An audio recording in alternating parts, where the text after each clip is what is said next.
Las variaciones cromosómicas y numéricas son enfermedades causadas por variaciones en el número o en la estructura normal de los cromosomas. Ahora bien, debemos definir los dos tipos de variaciones cromosómicas.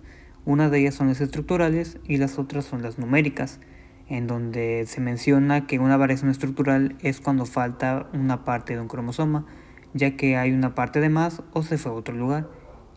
Y en las numéricas hace referencia a los individuos que tienen uno o más cromosomas de más. En las delecciones, se dice que es portador de una delección cuando falta un segmento del cromosoma, ya que como tal hay una pérdida del segmento del ADN. Si ocurre en el extremo del cromosoma, le denominaremos como deficiencia. En las duplicaciones, esto ocurre cuando un pedazo del cromosoma se replica además por error en la replicación del ADN. Las duplicaciones no suelen tener manifestaciones fenotípicas, sino que se denotan mediante estudios citogenéticos y moleculares. La importancia de las duplicaciones radica en que los portadores tienen dos copias de un mismo gen. Es por ello que si sufren una mutación en uno de ellos, seguirán fenotípicamente normales.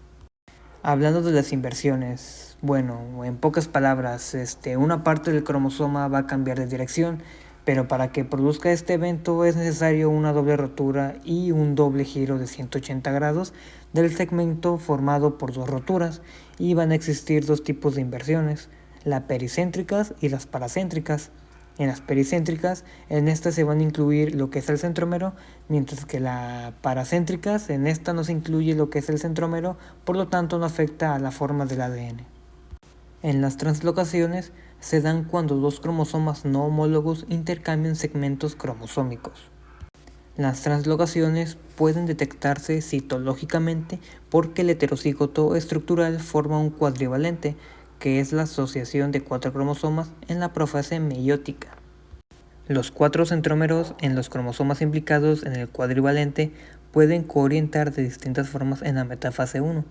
Si la segregación es concordante de dos centrómeros orientados a cada polo, los centrómeros pueden coorientar de formas distintas, dando lugares coorientaciones adyacentes o alternadas. En la poliploidía, los organismos eucarióticos superiores poseemos generalmente dos juegos cromosómicos, uno procedente del padre y el otro de la madre. Sin embargo, hay especies o individuos que presentan más de dos juegos cromosómicos completos. Son los denominados individuos poliploides. Entonces, de esta forma podremos definir que un individuo es poliploide cuando posee como dotación cromosómica 3 o más genomios completos. Si los genomios de un individuo poliploide son iguales, se dice que es un autopoliploide o simplemente autoploide. Si son distintos, es un individuo alopoliploide o aloploide.